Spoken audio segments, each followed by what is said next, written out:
No sound.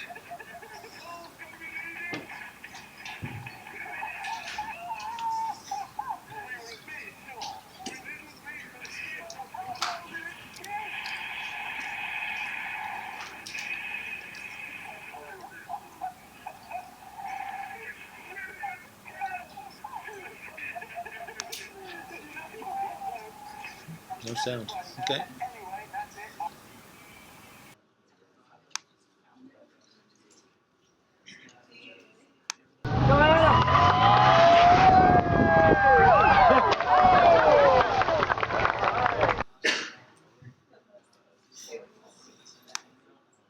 We've done that, right?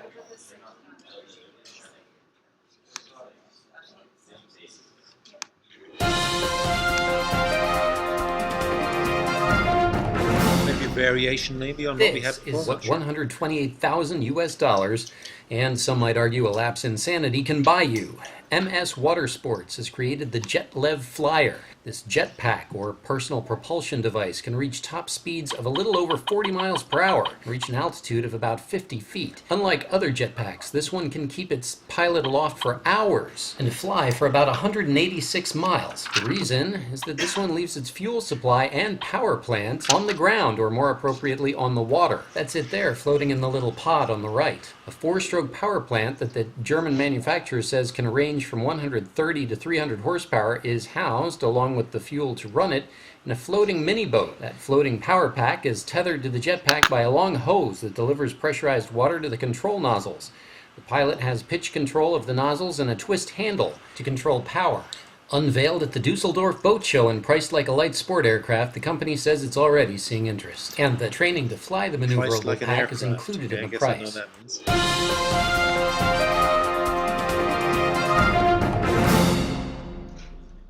I think it's $100,000. I think something like that. So, what else? What else have we got?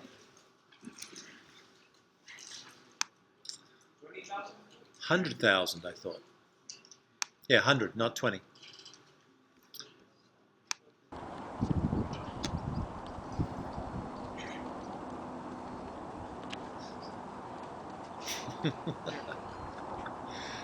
How'd you like to wear explosives on your back?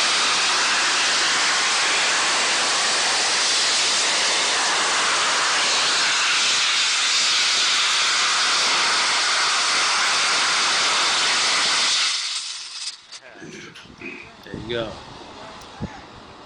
What else? I hope you're getting all the relevance of this to the things that we'll be talking about today. We begin at the Salto Bayo Falls in Brazil, where this fellow took the express elevator to the basement via kayak. Pedro Olivia rowed his boat a record 127 feet to the bottom of the falls and amazingly survived without a scratch. The drop took exactly 3 seconds. It breaks the old record by about 20 feet, and while it looks like they might have just chucked a dummy over the falls, like in the movie The Fugitive, the stuntman and his friend appeared on the Today Show this morning to verify the story. Mr. Olivier then kayaked off the Prometheus statue into the ice skating rink at Rockefeller Center. More stunt activity, this kind unintentional or non-intentional. That's Neville Township, Pennsylvania. Neville's not a good driver.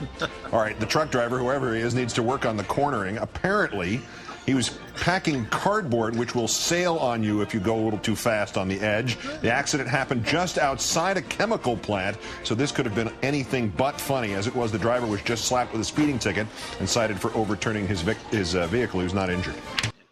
So relevance in all these kinds of things, right? So I didn't think about that, but shifting cargo in a truck is exactly the same problem that the South Korean ferry disaster had that occurred 6 months ago. And of course, the other thing about the falls, I don't know if you noticed, but the guy going over the falls, obviously kind of a crazy thing to do, but survived. But the velocity that he, and it was a he, I think, was going over the falls at, is exactly the same velocity. This content is currently unavailable. Oh, I watched it today. Is that because I watched it once already? Let's try again. Let's reload it. So if you looked at the motion of the kayak and if you looked at the motion of the water, they're exactly in sync. And so water in some respects isn't any different from your mechanics classes. Day in history. Let's see about this. And this is October 24th. In 1947, Walt Disney named names of employees he suspected were communists to the House Un-American Activities Committee. On this day in 2002, police arrested spree killers Lee Boyd Malvo and John Allen Muhammad, ending a series of Beltway sniper attacks in the Washington, D.C. area. DC sniper. This day in 2003, the Concorde flew for the last time, ending the era of supersonic commercial transport. Fluid mechanics, I'm guessing. And on this day in 1901, Annie Edson Taylor became the first person to barrel over Niagara Falls. Seeking fame and fortune, she climbed into an oak barrel and plunged over the 173-foot drop. Annie lived, but fame and fortune eluded her. She died 20 years later, a pauper. Okay. And that's this day in history. Very good. So, a bit of an intro to stuff going on. So, the relevance of these, well, Top Gear Mini with the ski jump. Today we'll talk about fluid pressures normal to streamlines. And so, going over a bump or into a bump, if you imagine water coming down a slide and shooting off the slide, then we have to look a little differently at our understanding of Bernoulli's equation to be able to deal with that. All right then. We've made this transition, if you like, to talk about fluid dynamics, fluid pressures in moving fluids, pressures in moving fluids. We talked already about Bernoulli's equation written along a streamline, and we talked about how there are two different formats for this. So if we have we've drawn this. We'll do an example like this today. You have something that's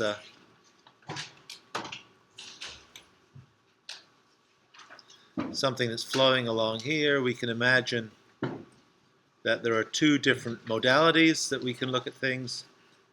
If you have two parallel streamlines, we can either go from one point here, that's supposed to be a 1, to another point downstream. And so we can look along a streamline, and we can also go perpendicular to it. And between, I guess, 3 and 4, if you want to do that. And so the first one we have dealt with. And not surprisingly, it's something you probably are relatively familiar with. It's Bernoulli's equation. It comes in two different forms. One is a differential form where we're looking at changes of things as we go along it, and that is equal to 0.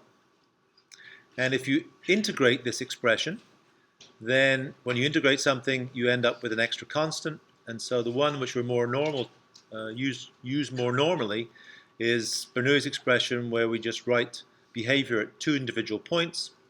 I tend to write it just divided through by g, because all of the units there are then units of length. This cancels out. This is v squared over 2g, which has to be units of length. And this is pressure divided by unit weight. So this is also, this term here, we usually write as p over unit weight. Sometimes we keep the integral there because, for instance, in compressible fluids like air, gases, I guess, then the density changes as a function of pressure, and therefore this integral doesn't become quite so simple. You'd have to be able to insert the ideal gas law, for instance, here. We're not going to do that in our cases, but this is the most general way of dealing with it. Turns out that the incompressible form of Bernoulli's equation works pretty well for gases as well, for compressible fluids, at certain pressures anyway. And so we can use this form. If we know the behavior at one point, we can figure out the behavior at another point, because we'd have 3 values of pressure head, velocity head, and elevation head. Heads being lengths, the terminology being terminology of length.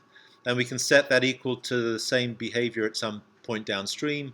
And hopefully, for those 6 constants, upstream values of pressure head, elevation head, and velocity head, and downstream pressure head, velocity head, and elevation head, if we don't know one of them, we can solve for that one.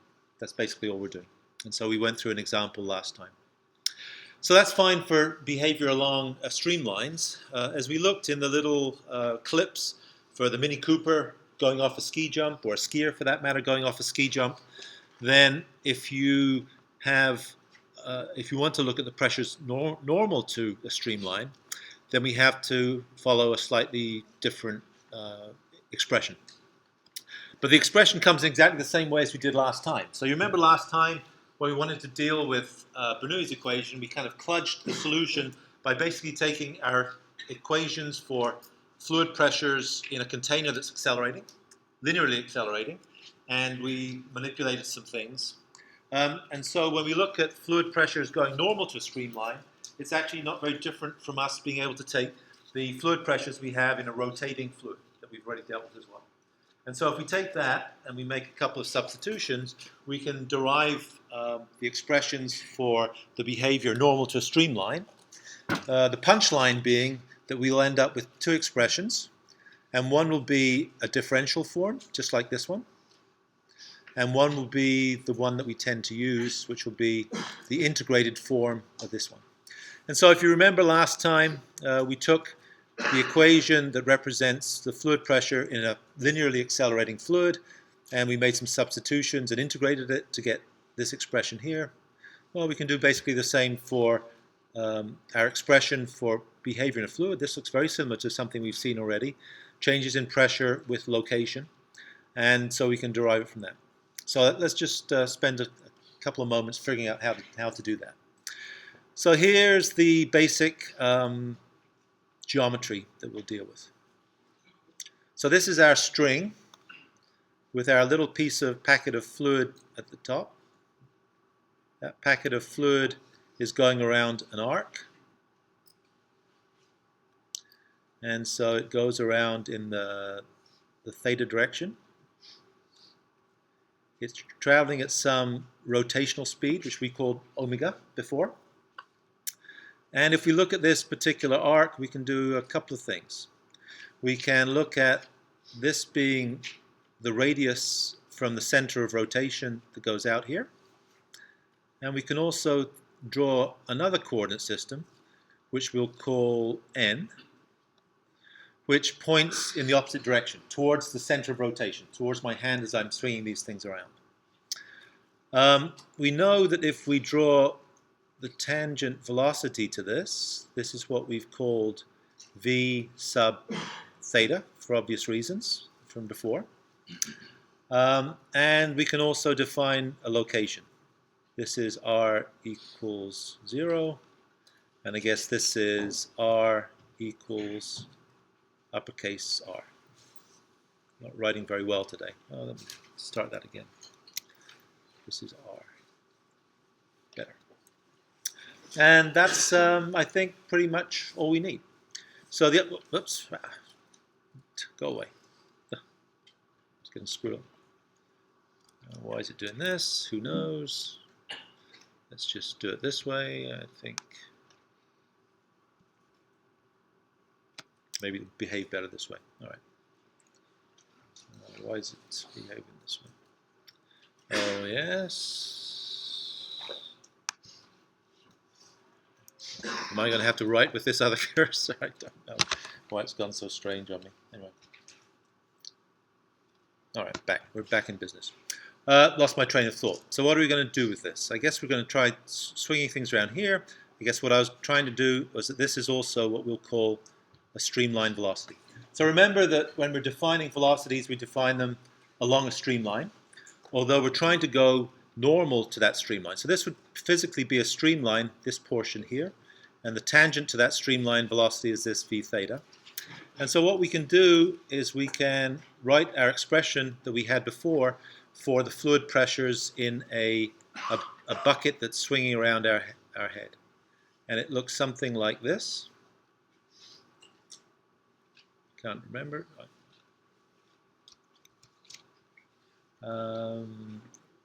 Rho r omega squared equals 0. Should remember always, right? Should make this point that omega is equal to rotational speed.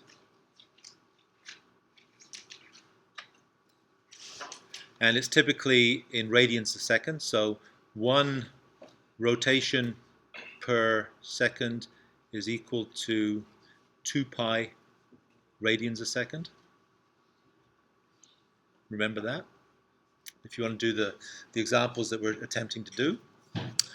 And so this is our expression for the changes in pressure as we go radially outwards in a bucket that's swinging, as we've done before. And so what we'd like to do is also come up with some kind of arrangement to be able to say something about this velocity. So what is this velocity v theta? So v theta is equal to this rotational speed omega times a radius, which is the same as vs, streamline velocity. And so if you take the square of that, we can just square all of these terms, and we have this. So that's our one starting point. So what we can also do with this is we realize we have a radius here and a radius here, so we can rearrange this just by multiplying through by, bless you, by dr.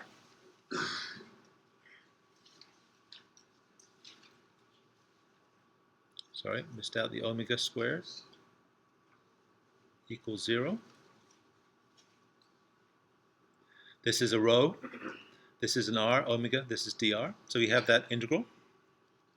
And so if we take that now and do the integration, this is no longer equal to 0. When we do this, it'll be equal to a constant. And if we, for instance, divide through by rho g,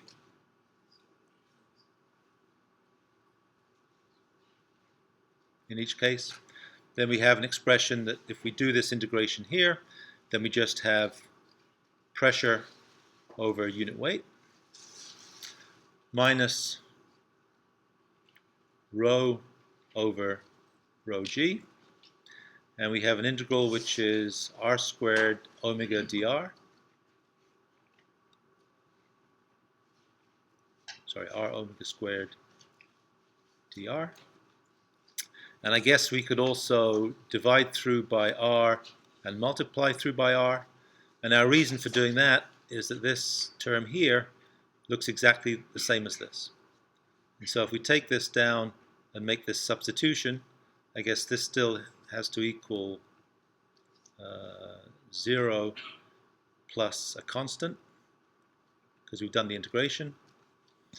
And then if we make that substitution, we should have something that looks like pressure divided by unit weight plus an integral. What we're going to lose? We're going to lose this. We're going to lose this. It's sorry.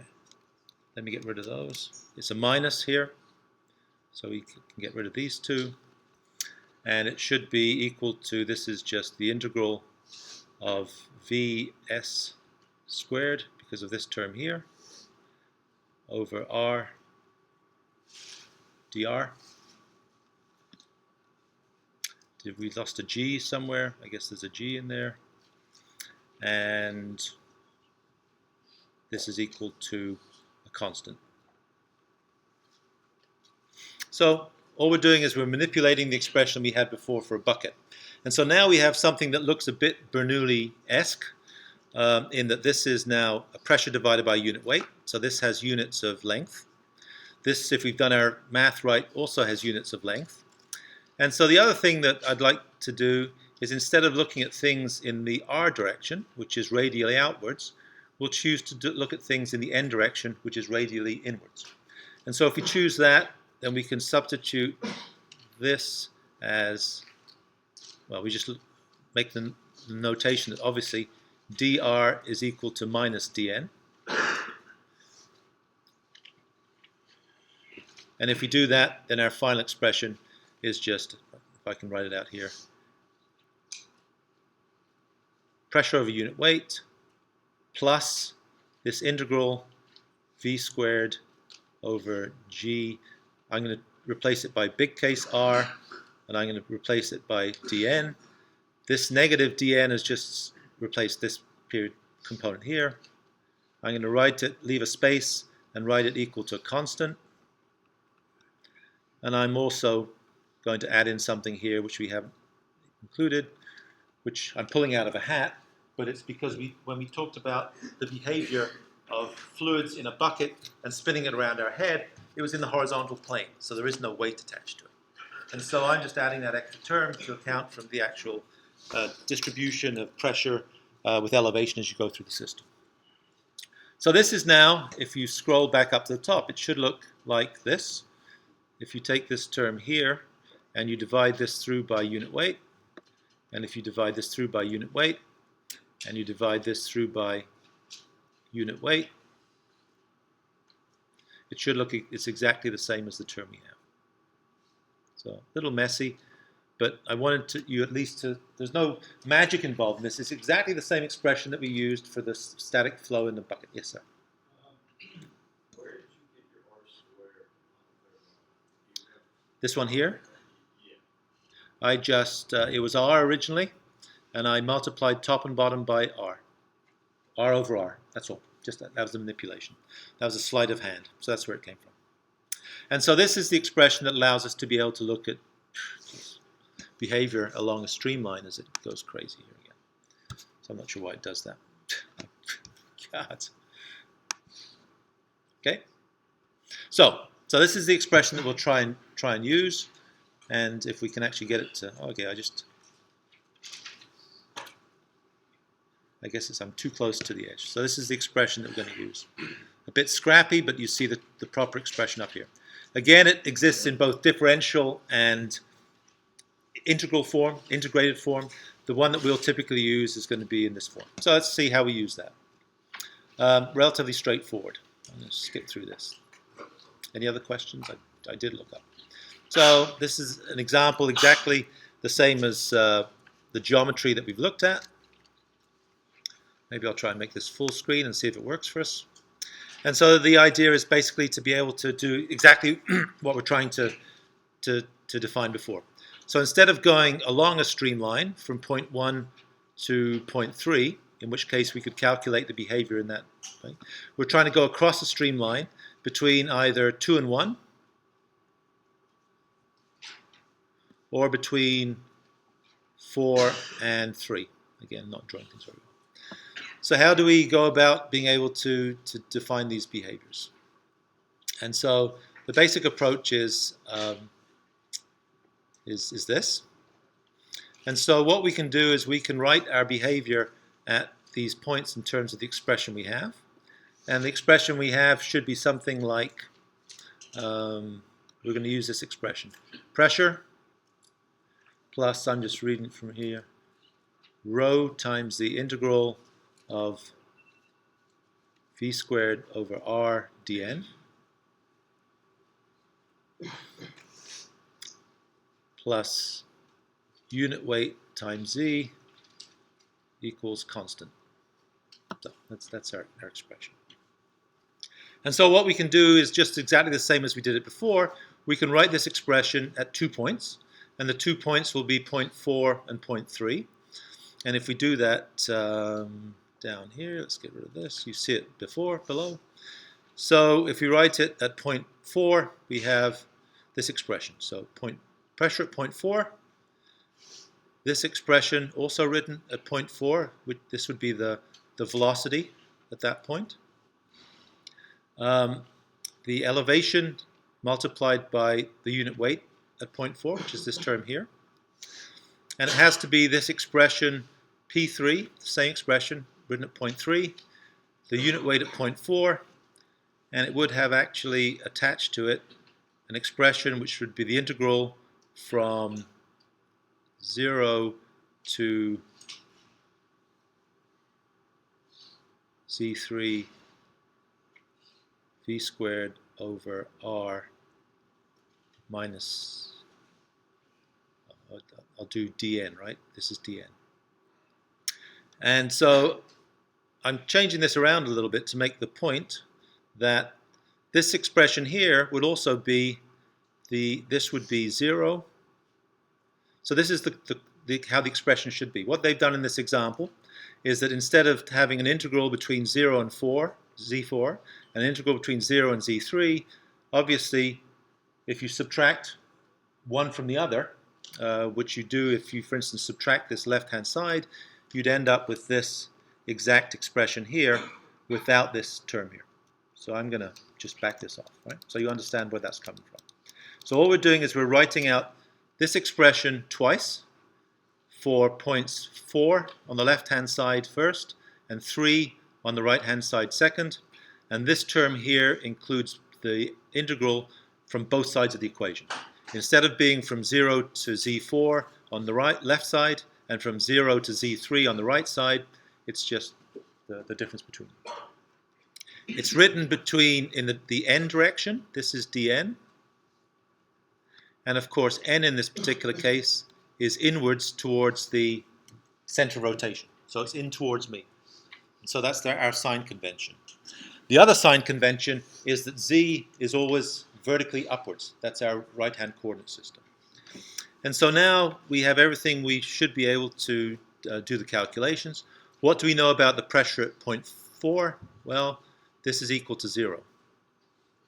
It's on a free surface. It's like being on top of a swimming pool. So we know that this is going to be 0. We can see that the magnitude of the unit weight times z4 is this term here. We don't know what P3 is.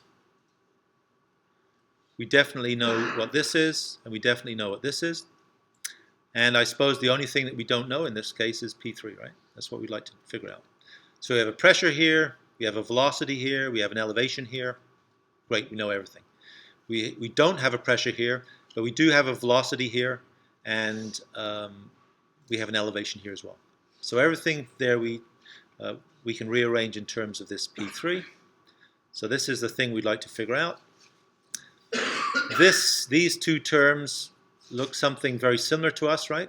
Basically, this is saying as we go down from point 4 to point 3, the pressure distribution looks like this. And we see that because it's just the difference between these elevations.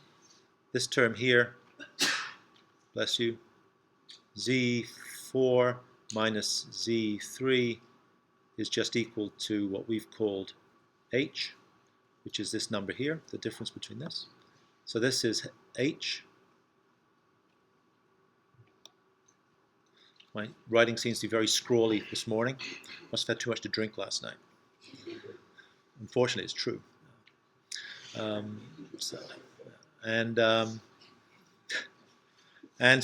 we have this. So this is just the height. So this is kind of interesting. And we can get this if we know the streamline velocity. This is what we've called v sub s. So it's not the velocity in the normal direction, because of course the velocity in the normal direction is 0. There is no velocity because we're going along the streamline. And so the magnitude of this velocity is the streamline velocity. And so if we know what the streamline velocity is, and if we know what the average radius is between these positions, then we can make the integral pretty straightforward. And so it ultimately just becomes, if you assume, for instance, that the velocity at 3 and 4 are the same, and the radius is some average magnitude, then this is just a length. And so it just becomes VR over R, VR squared over R times, it would be Z4 minus Z3, right?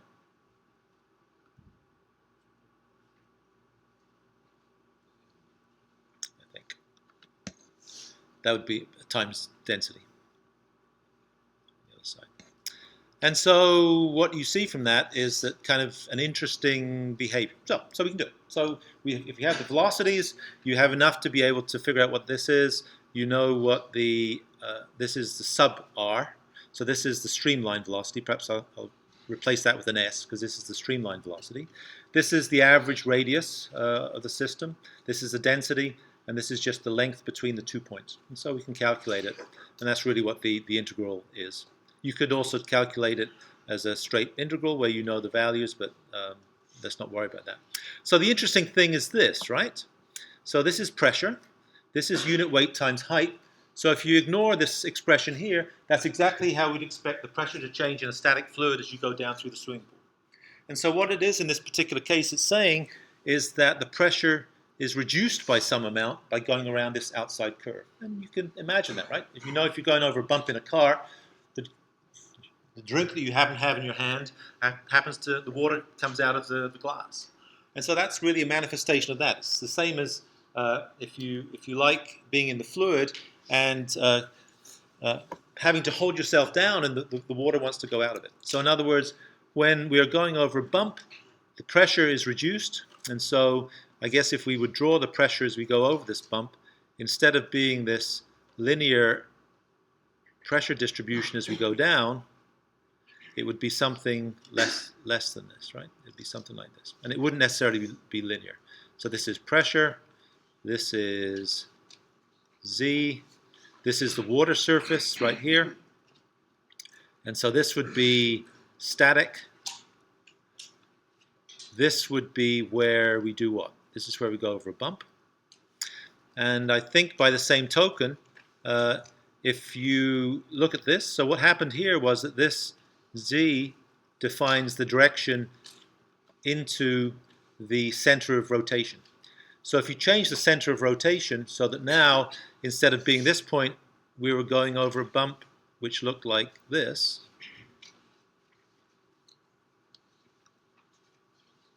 So now the water would be, it's like a ski jump. Your knees are getting compressed as you go into it. And you could imagine that because we've changed the direction to the center of rotation, so now our location of N would be into the center of curvature, the center of rotation. And this is actually in the same direction as Z. So if Z and N are in the same rotation as opposed to this one, where N is downwards and Z is upwards, then what it would do is it would just change the magnitude of this. This would be a plus instead of a minus. And so we'd expect that if we're going into a bump, into a ski jump, at the bottom of a ski jump, it would look like this. I don't think it'd be linear, but this would be for the case where we're doing this. And so all it does is it augments the pressure or decrements the pressure depending on how we're going around the curve. And so it's pretty straightforward. And so if you're a bit unsure about that, it's kind of written out in longer form. I guess I could have used this here to be able to explain the issues of this integral that we talked about. This integral here that was used directly is really just the difference between these two from 0 to 3 and from 0 to 4. And so if you feel a bit unsure about that, you can look over that and at your leisure, as it were. And I think the same basic interpretation is there. So if you go into the ski jump, you feel more pressure increasing with depth. It's not quite linear because it varies. Is it linear? If this term was constant, for instance, and you take the average value of r, then it would be linear with depth because this is just a length. And so if you approximate it by a large radius of curvature and the fact that the streamline velocity doesn't change very much, then when you do this integral, then of course it would be just a linear change. And it would look exactly like we drew it up here, that these would be straight lines, just like they would be in a swimming pool, but they're offset by giving a greater rate of increase in pressure if you're going into the ski jump and a reduced pressure if you're going off the ski jump. Okay, so that's it. So those are the two expressions we need. They've come directly out of our views of taking a static fluid and accelerating it linearly or radially. We used exactly the same approach in each case. We had a relationship which allowed us to define pressures in those static fluids, and we changed it to be able to get pressures along streamlines or behaviors along streamlines in one case and across streamlines in another case.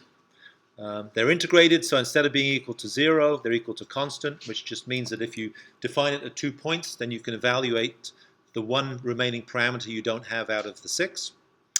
And these are the forms they come in. And as I say, I always think of these in terms of just lengths, just because it's easiest to do that. So that's just my quirk.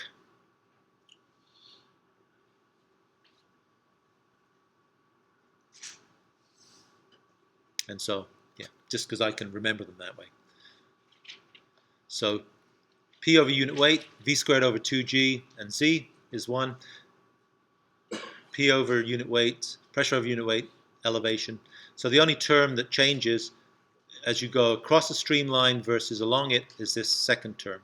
And it's actually very similar, right? This has a radius of curvature in here, but this is basically destroying momentum.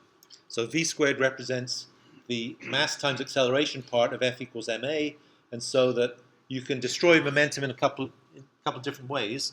You can throw a ball at a wall, and it's going at some velocity, and it stops, and then bounces back. That's changing its velocity from something to 0, and then negative as you come back. But you can also change velocity merely by keeping it the same speed, but changing its orientation. And that's what we're doing when we're swinging something around our head.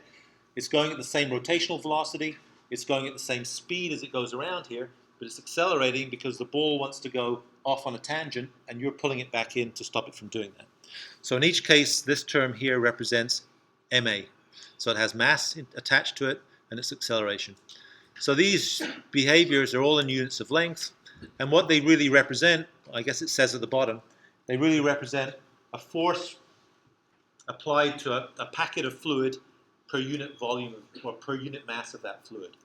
And so the forces are due to three things. It can be a pressure that's applied different between the upstream and downstream faces, which is pushing it. It could be the elevation change through its weight that you're having to support, or it could be your attempt to accelerate that fluid by changing its velocity, which is the ma term of F equals ma, which gives you this central portion here. And so that's kind of what we're dealing with. So this is the only term that differs between these two, right? These two terms are identical. And they represent accelerations. One an angular acceleration, the other one not. All right, so let's physically say what these mean. So we said before that we could write these expressions, and so long as you have 5 out of the 6 variables, you can figure out what the other ones are. But to get some physical meaning for these, you can think about using standpipe piezometers and what would be a pitot tube, I guess, right? So amazingly, pitot tubes are still how airplanes in this sophisticated age figure out their airspeed. So if you ever get on one of the small planes at, say, college, and you walk up to it, you'll see sitting just below the pilot's window a little thing that kicks out of the side of the plane. It's a pitot tube. And basically what it does is it uses the idea of stagnation, so to be able to measure the magnitude of the flow velocity, and just according to this. So if you take a tube and you put it in a flowing water, so that the bottom of the tube is perpendicular to the direction of flow, so the direction of flow in this particular case would be here, this fluid will not arrest the velocity of the fluid, so it'll just flow past it. And what it would do is it would just measure the height rise, the actual pressure that's present at that point, as the fluid merrily goes on its way and travels past. And so typically that would be the depth of the fluid below that if it's a liquid. It'd be different if it's a gas. If you have a tube that's pointing upstream, then this fluid that's happily going along here all of a sudden hits this, can't do it. It doesn't go up the tube, but it goes around it, but it transfers its momentum, if you like, to the fluid in the tube.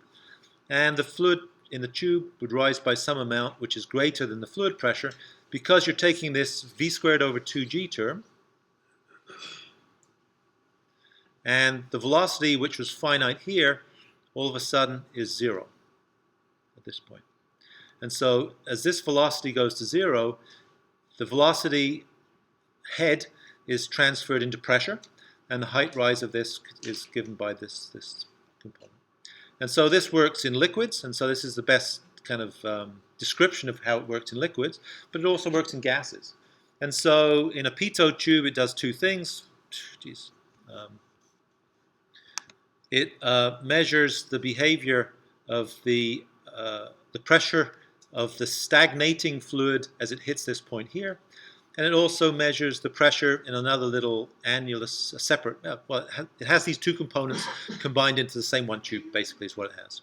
And so it measures the straight pressure without killing the velocity, and it measures the pressure once you kill the velocity. If you know the differences between them, you're at the same elevation. So I guess we could write this out in longhand, right? You know how this works. P over unit weight plus v squared over 2g. And so if you measure, this is 0.1, 0.1, 0.2, 0.2. At this point here, the velocity is 0, so we lose this term. We measure the pressure at 0.2 by looking at the stagnant fluid. Sorry, we measure the pressure. This is the pressure at 0.2 that we'd measure with the pressure transducer in this tube. The pressure that we measure at 0.1 would be this pressure here. So we have both this and we have this. And the only term we don't know is what the free-flowing air velocity is away from the plane, which is what we want. Of course, we're thinking about it that the plane's static and the fluid's flowing past us, which is the easiest way to think about it. The reality is that the fluid is static and the plane's going through it, but the relative velocities and effects are exactly the same as if we make that change. We actually have to make the change that the plane is static and the pressure is flowing past it, and we'll talk about that later. So just definitions of these pressures and how we use them. I'm sure you've used them in your other fluids classes. What else? I guess this is an exposition of this. Stagnation. Stagnation is something that we'll use, and so stagnation just refers to the fact that if we're changing velocities, then the fluid that's happily coming along here at some velocity, all of a sudden it's going to have to get around this thing by hugging the sphere, hugging the golf ball, and then going off on its further path. And so the velocity here along the streamline, the speed doesn't go to 0 because it goes here and it goes right. So it's still going at some speed, but the velocity does go to 0. I guess it's written here. I don't need to write it out. So velocity has direction and magnitude, and so because it's changing through a right angle, it's exactly the assumption we used when we talked about the jet engine at San Francisco airport and the truck. So you have this flat surface, air comes and hits it, stops, it doesn't stop, it hits it and then goes up or goes down and around it. But the velocity, because it's changing direction, is changing. And so we can use that to be able to calculate useful things. And so there are a couple of very straightforward examples here which draw on our videos. The first one doesn't. The first one is how does the pressures acting on a loon as it dives into the water, how do the pressures change as you have a bird that, yeah. So you have the bird flying in the air. What? Or diving into the water, right? Both ones. So how do you look at that? Well, it's basically a stagnation problem. You have the bird's head, its beak. Well, that's pretty good, actually. Don't you think that's pretty good?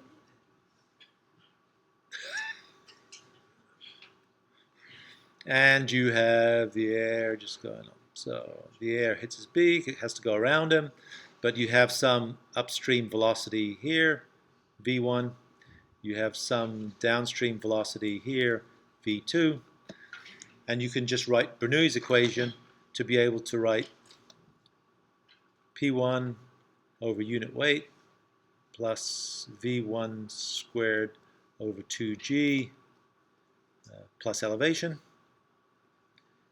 equals P2 over unit weight. I'm going to run out of space, obviously. V squared 2 over 2G. I can get it on there, right? Plus Z2. So if you choose your coordinate system wisely, so that they're both on the same level, then we can just get rid of Z1 and Z2 because they're the same. And what we'd like to find out is just P1 minus P2. So that's the dynamic pressure. The pressure atmospheric, way ahead of the bird, which is P1, versus the pressure on its face as it goes through the air. The same pressure that you feel when you run. And so all we need to know is something about the changes in velocities. So I guess what? This is 0 here. And so this would be the magnitude here. So P1 over P2 unit weight is just going to be equal to V1 squared over 2G. And so this is, they're just looking at the ratios of those twos in these particular cases. So the only thing that changes in this is going to be the unit weights of the two fluids. One is the density of air, one is the density of water. And so there's a square term in here. And so when you rearrange this, it's not surprising that, they've lost. Yeah, so it's not surprising that dynamic pressures change by a square root term because of this term here. So you just go through and calculate. So you need to be able to define 5 out of the 6 terms. In this case, we defined I guess we defined 4 because we just have a difference between pressures. And we do know one, right? We know that the upstream pressure is atmospheric, which is 0. And so I guess we do know 5 out of 6. So the only one we don't know is P2. So I've done a slightly different question, but you get the idea. I guess I've answered a different question. And of course, the final one is Niagara Falls. I didn't show you, I guess we looked at the 2 videos, the one going over the falls in Brazil and surviving, which is amazing. The barrel lady going over the falls at Niagara Falls. I remember in late 1980s, Jesse Sharp, a guy from Tennessee, decided to take his kayak over Niagara Falls, and someone took a video of it. I was looking for it this morning but couldn't find it, but they never found him. He disappeared. I think they found his boat, but they didn't find him, and so he fell victim, I guess, to Niagara Falls. So here's a Niagara Falls question. What's the question? Going over Niagara Falls, go over velocity, the river's going at 8 feet a second. Viscous effects are negligible, so you can use Bernoulli because it's for an inviscid solution. What velocity does the water strike the rocks at the bottom? So the same thing here. So what do we know? We know if we take our streamline on the top of the fluid here, then what are the different values? P1 is equal to 0, which is atmospheric. V1 is equal to 8 feet a second. And elevation Z1, if you take this as your datum as 0, then Z1 is just going to be whatever the height is, 167 feet. So we know that when it comes down here, what are we asked? How fast is it going? Well, we want to calculate 2 things, I guess. The velocity of the water as it hits this certainly isn't going to be the same as the velocity V1. And so I suppose what we'd like to calculate is V2, which we don't know.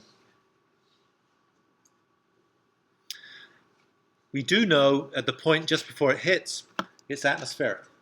If you go to this face here, where it's air on one side, it has to be air pressure. And so we know that pressures at a point act in the same direction, or the pressures at a point are all the same magnitude in all directions. And so the pressure at point 2 will also be atmospheric. And we know the elevation at point 2 and 3 is about the same, which is equal to 0. And so the things that we'd like to figure out are, so we now know 3 values of things at point 1, which is great, and we know 2 values of things at point 2. The only unknown is the velocity V2. So we can write Bernoulli and we can figure out what V2 is. Then we need to figure out what we don't know at point 3. What we don't know is the pressure as it hits it. So our unknown is P3. The velocity we do know because we're going to make it hit a wall. So the velocity by definition is 0. And so we can take the case where we know everything at point 1. We know all 3 things. We don't know at point 3 the pressure, but we need to be able to do is be able to figure out what the velocity is at point 2 and write Bernoulli's expression between these 2 points at point 1 and point 2. And from that we can figure out what this velocity is. Once we know what this velocity is, we can write Bernoulli between points 2 and points 3, where we now know this, and the only unknown is going to be the pressure. And so you just have to get used to figuring out, when you see these expressions or these questions, what you know and what you don't know. Always work from the place where you know everything first, where you can write the expression, and then figure out what the things are that you don't know to be able to solve it. Clearly, in this case, you couldn't directly solve this by taking this and assuming that the velocity here is 3 and writing it equal to 0.1, because you'd end up with, you'd end up with a very small pressure. And the reason for that is that immediately before it hits here, it's going at a much larger velocity than this streamline velocity. So you need to be aware of that. The second thing maybe is that we always have our coordinate system so z is upwards, always. So we've defined everything so that the z coordinate system is vertically upwards, and so positive is upwards, so be aware of that. So this is plus 167 feet, and this is 0. And I guess the other thing is that these are always along streamline velocities. Every single velocity we've talked about today is along a streamline, both for the rotating case and for the along streamline case. So both the perpendicular streamline case and the along streamline case. They're always measured along the streamline. So it doesn't matter that this thing has gone around a corner and started falling. It's just, it has to be on a single streamline.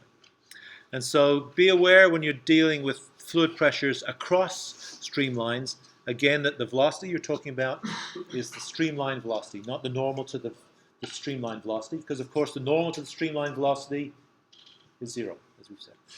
So that's probably it. Oh my God, we finished early.